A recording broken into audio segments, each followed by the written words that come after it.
Getting back at it here on the show for Canton Sports Chatter as we'll talk some basketball now with our next guest, and that's going to be Derek Jasper, head coach of the Troy basketball team. Hey, Coach, appreciate you coming on. I mean, what you were going over the years that you've been coaching, are you like mayor now by like in Troy? What's the status there?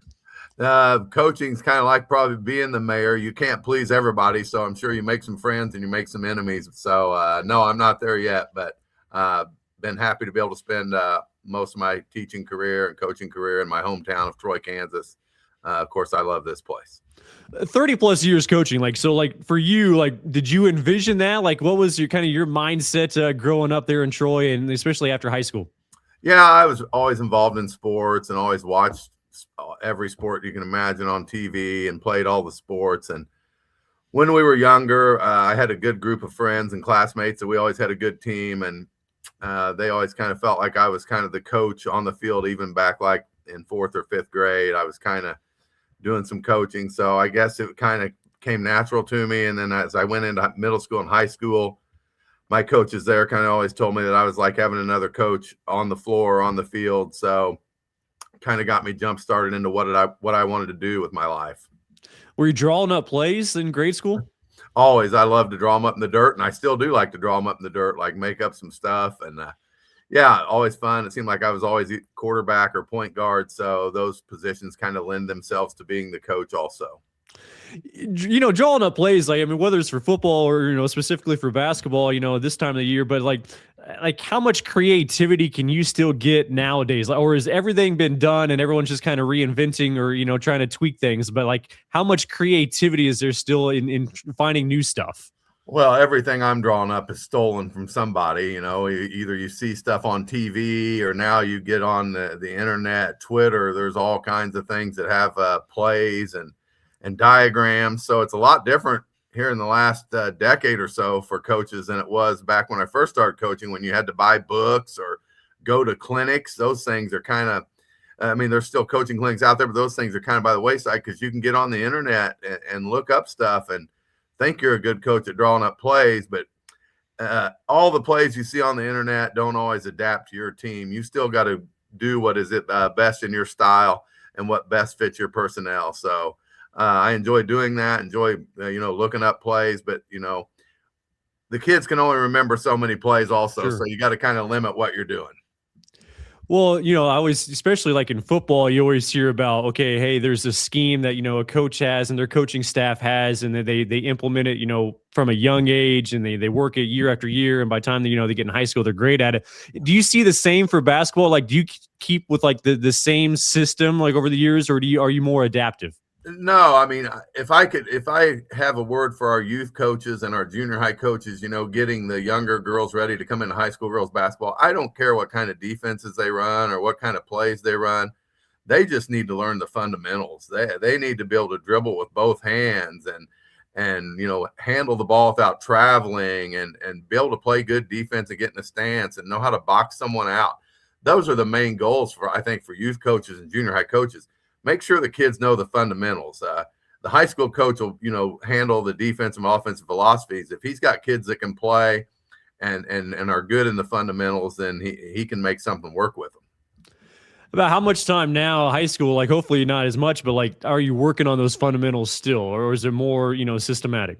Oh yeah. The beginning of practices, we do a lot of the fundamental stuff, layups, shooting, and jump stops and ball handling and things like that.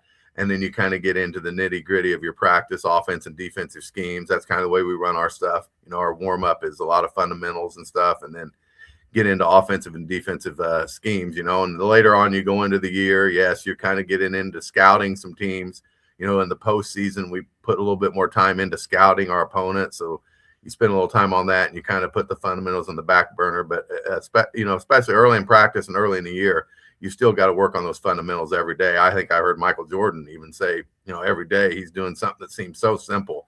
And our kids would say, oh, this is dumb. Well, no, it's not. You can throw a chest pass to a partner and that's good work. There you go.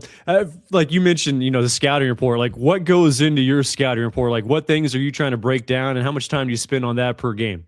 Well, we don't do a whole lot of it during the regular season, honestly. Now, we know some of our opponents, either from the year before, or we know some of our league opponents, but during the postseason, sometimes it's an unknown opponent. So nowadays, scouting is a lot easier with the huddle. You can get some films from coaches, and most everybody shares film with everybody. So there's not a lot of secrets. Our main thing is kind of see what their best defense is, so we can maybe work a little bit of that in practice. Maybe check out if they've got, any star players or who maybe their best scorer is, and maybe check out a couple inbounds plays. That's kind of the gist of my scouting. And I know some people watch every game film of the team they're going to play, but I'm just getting too old for that. And I kind of make my focus more on our team and what we're doing. But once we get into some unknown opponents here, and especially like when we get to sub-state, we'll watch some film and kind of figure out what their best defense is, so we can work on attacking that. See if they've got any really good scores that we need to focus on, and maybe check out a couple of their inbounds plays. That's about as complicated as we get here. Well, yeah, I mean, I've seen like scouting reports, like even from like college coaches, like they'll hand me their scouting report, and it'll have like, the starting five, and then it'll have, okay, make him go left, shoots, fade away in the baseline, and wants to go to the lane. Like it's so thorough. Like, I mean, it's like 9 or 10 bullet points, on each individual. Like, do you feel like, especially at the high school level, that there can be a certain thing, I guess, that's too much? Yeah. And I know some coaches that do that here, even in our area, even in small class basketball, like here, 1A basketball, they're going to have those scouting reports, probably even hand them out to the girls. I just worry more about our girls knowing what we want to do, Sure. rather than trying to memorize scouting reports. Yeah. I mean, if we focus on a good score and she's a left-hander, man, the other team has a girl that we somehow find out that she's shooting 90% from the free throw line, and we're not going to foul that girl at the end of the game if it's close, and some little things like that. But most of that stuff's kind of got to stay in my mind to pass on to the girls during timeouts, in the middle of those games, because I've never been able to really, I'm probably not really good at coming up with great scouting reports, and I've never really been able to get my kids to really learn and memorize anything like that. So I'd rather them know what we're going to do, and then I'll pass that information on as needed. Well, whatever you're doing has worked out really well. Over 300 wins. Derek Jasper joining us here. He is the head Troy girls basketball coach. This year's team, what has stood out, especially now as we get into February, Coach? Like, what has stood out about this year's team for you? Just up and down, just a kind of a roller coaster. Still striving for that consistency, for playing a good 4 quarters in a game. We have our moments that we look like we could be like a state tournament team again, like last year, but we also have our moments where anybody could beat us. Just looking for consistency. We do have, our star, Harper Wetstein, and we got some different players around her. It takes a while to learn how to play with Harper, with teams, playing a lot of junk defenses and really putting their focus on her. But I think we're starting to find that chemistry. We got 3 new starters on this year's team, so it's been a work in progress. But I kind of feel like on any night we could beat some really good teams, and then again on any night we could get beat by some teams maybe with a losing record. So consistency in shooting, and still looking to really get better on the defensive end. Last year we kind of hung our hat with our 1-3-1 zone defense. This year it's not as good. Still trying to find some consistency there and really get better defensively. Anything that stands out about the 1-3-1 that you like? Well, it's hard to prepare for. A lot of teams, are just, have great plays against man-to-man, and that's all fun, but it's really hard to come up with some great stuff against a 1-3-1 unless you're making shots. And we've had some people make some shots against us. That corner 3 is a weakness against that 1-3-1, and we've had some people knocking down those corner 3s this year, but it's still a tough shot. Something maybe they don't see a lot. So we kind of went to it a few years ago, and sometimes you don't exactly have the right pieces, lengthwise or athletic wise, but we try to make it fit. And probably a reason why we're not quite as good at it this year is we're not as long and we're not as athletic as we were last year. You bring up Harper. Like, what stands out about her? What makes her so good? Just a terrific player as far as skills. And then this year she's taken a step up in her leadership, being more vocal. And if she says something, the girls probably hear it and think it's more important than if I say something. So that's great to have. If she's saying something, it's important. But a really great player all around. She's our school's all-time leading assist leader. She's our all-time leader in steals.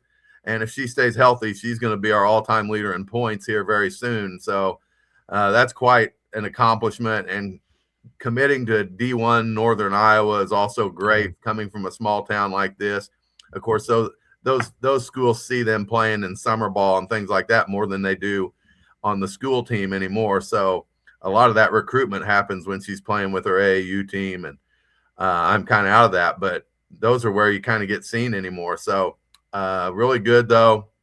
Going to be a great player at the next level because she can really pass it, even though she has to score a lot for us. She's going to really be able to pass it and play great defense at that level. What's it like, when you're, especially like when you're building a team around a player like Harper and, just trying to find all those pieces, right? It's like, what's the process been like through her career? Just been different because, we got different starters every year, we graduate people.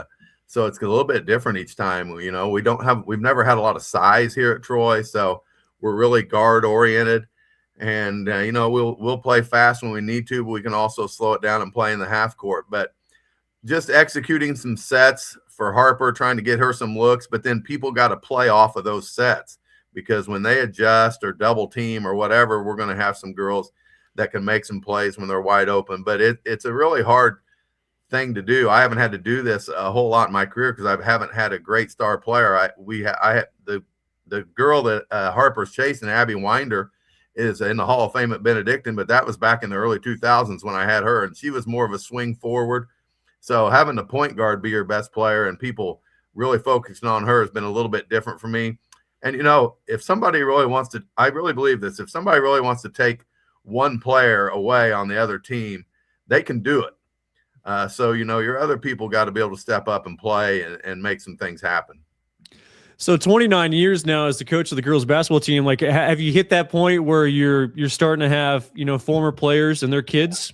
Yeah, I've been there for a couple years. I've got a senior this year, Allison Grable, and her mom was a senior the first year I took over the program here at Troy. So that's a big one. I've had Peyton Ingeman and Alicia Ingeman. We've had some of those people. I've had Megan Bay and a couple of her daughters have played for me also. So it's kind of neat.